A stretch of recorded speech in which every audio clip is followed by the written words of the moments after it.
One day, without any warning, you realize you have not had a single peaceful morning in months.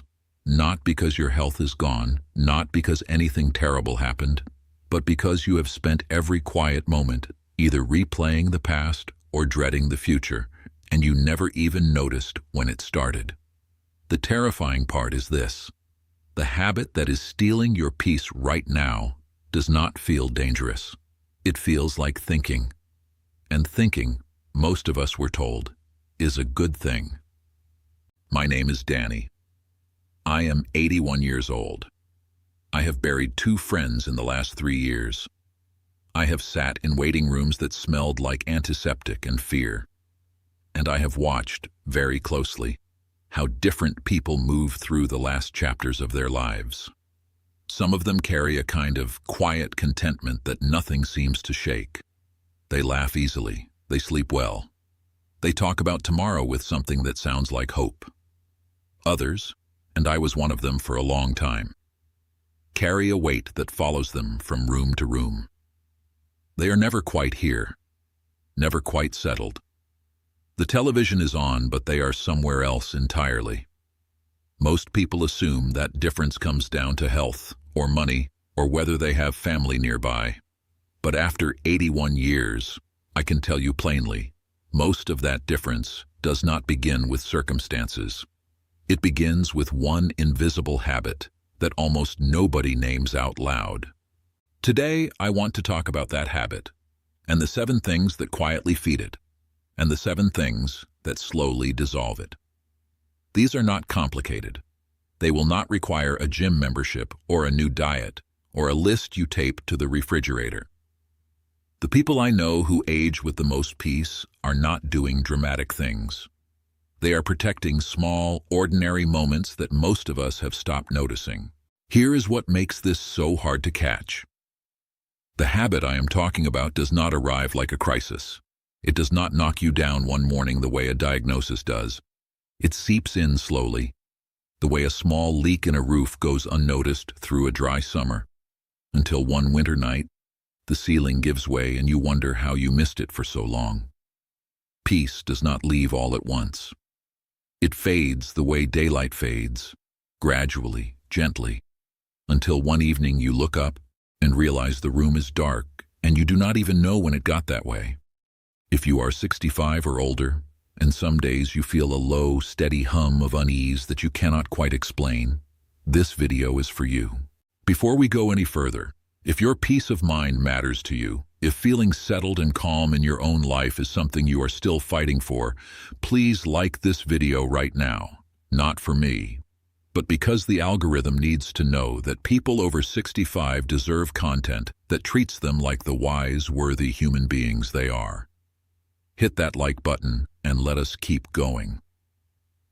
Habit 1. People who age with peace have learned to stop rehearsing conversations that will never happen. I did not understand this until I was 74. My doctor at the time was a quiet man named Dr. Patel, and one afternoon after a routine visit he said something that stopped me cold. He said, "Danny, your blood pressure is high. But I don't think it's your heart that's working too hard. I think it's your mind." I had spent the previous week, and I mean every waking hour of it, rehearsing a conversation with my son-in-law about something he had said at Thanksgiving dinner. The words he said, the words I should have said, the words I would say if I ever got the chance. I was carrying a full argument in my head with a man who was at that moment probably watching football and not thinking about me at all. My hands were stiff in the mornings from the tension I was holding in my sleep. I was drinking my coffee cold because I kept stopping mid-cup to replay the whole scene again. The science on this is fairly simple. Chronic mental rehearsal of conflict, psychologists call it rumination, activates the same stress pathways in the brain as if the conflict were happening right now in real time. Your nervous system cannot tell the difference between a fight you are remembering and a fight that is actually happening. The adrenaline is real, the cortisol is real, and over time, that wears down the body in ways that go far deeper than blood pressure. But emotionally, the cost is even heavier. It tells the brain that you are never safe. that the world is always one wrong word away from disaster, and a brain that believes that cannot rest. Ever. The practical takeaway is simple, though it is not easy. When you catch yourself rehearsing a conversation in your head, especially an old one, say out loud, quietly, "That is not happening right now." Not as a trick, as a true statement of fact. The argument is not happening right now. The person you are arguing with is not in this room. Right now, you are in your kitchen, or your garden, or your chair. And right now, you are safe. Every moment you spend inside a fight that is not real is a moment of peace you are handing back to the past, where it cannot do you any good. Habit 2. People who age well have learned to say what they mean before resentment says it for them.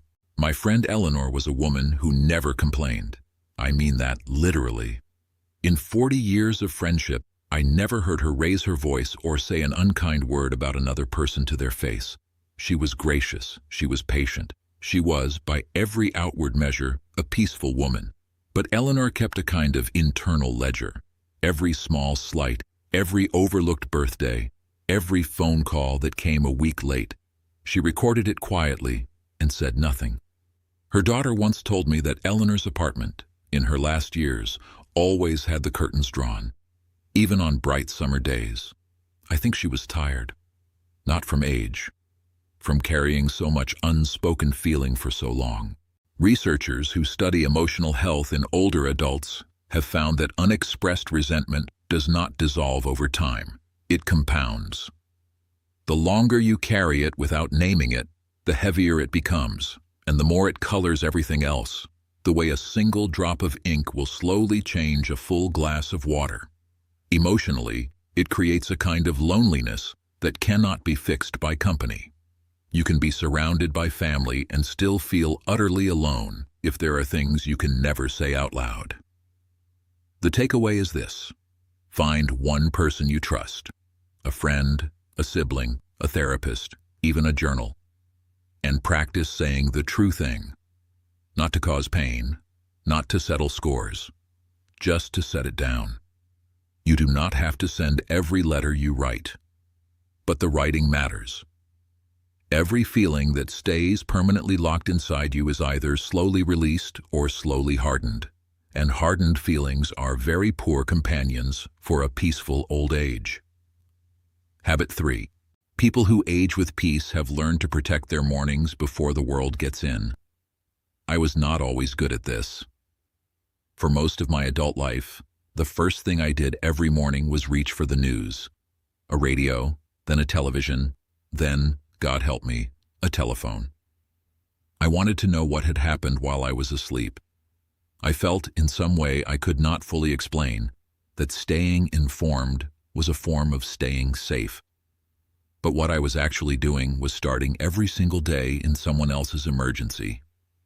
By the time my coffee was ready, I was already carrying the weight of events that were thousands of miles away and entirely outside my control.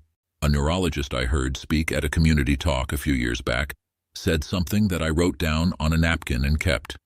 She said the brain, in the first 30 to 60 minutes after waking, is in a state of unusual openness. What you feed it in that window shapes your mood, your anxiety levels, and your capacity for patience for the entire rest of the day. People who age calmly tend to guard that window, not by burying their heads, but by choosing what enters first. A quiet cup of something warm, a few minutes outside, a prayer or a grateful thought, a slow walk to the end of the driveway and back. Small, deliberate, gentle things. The world with all its noise will still be there at 8 o'clock. It does not need you at 6. Every morning is a clean beginning that either belongs to you or is immediately surrendered to everything that is broken and loud and urgent. Protect it quietly, fiercely, even for just 20 minutes. It changes the entire color of the day. Habit 4. People who age well have learned to stop measuring their life against the life they expected. This one took me the longest to understand. I had a picture in my mind, and I think most of us do, of what age 70, age 75, age 80 was supposed to look like. A certain kind of house, a certain number of grandchildren who called regularly, a body that still did what I told it to do, a sense of being needed in a clear and visible way. My friend Walter, a former engineer, was one of the most capable men I have ever known. He could fix anything. He understood systems. He had a plan for everything. And when his plan for retirement did not match the reality of retirement, when his wife's health changed, when his savings did not stretch as far as he had calculated, when his children moved further away than he had hoped, Walter got stuck. He sat at his kitchen table with his plastic fork, picking at meals he had no interest in, checking his watch as if something was supposed to arrive that was running very late. The research on this is compelling. Psychologists who study aging and well-being consistently find that life satisfaction in older adults is not strongly linked to objective circumstances. It is linked to the gap between expectation and reality. The smaller that gap, the greater the peace. And the only direction you can move that gap, at 70, at 80, is not by changing reality. It is by loosening your grip on the expected version of your life. This is not giving up. This is not defeat. This is one of the most courageous acts a human being can perform. To say, this is my life, not the one I planned, but mine, and to look at it with something approaching warmth. Try this once this week. Name one thing your life contains right now that you never expected, and that is, quietly, enough. Not grand, not dramatic, just enough. A cup of tea that is exactly the right temperature. A dog that is glad to see you. A view from a window you have grown fond of. The expected life is gone. The actual one is here, and it deserves your attention. Habit 5. People who age with peace have learned the difference between being alone and being lonely. These are not the same thing. I live alone. I have lived alone for 11 years since my wife Margaret passed. And I want to be honest with you about something. There were years in there when I was deeply, devastatingly lonely. Not because no one visited. People visited. My children called. My neighbor Roy would stop by on Saturday mornings. But I sat inside that loneliness anyway, because I had not yet learned to be comfortable in my own company. I was waiting, always waiting, for the next conversation, the next visit, the next phone call that would temporarily fill the silence. And in the waiting, I missed the actual texture of my own life. What changed for me, slowly and then all at once, was learning to do small things with full attention. Not with the television on in the background, not with one eye on the phone, but completely.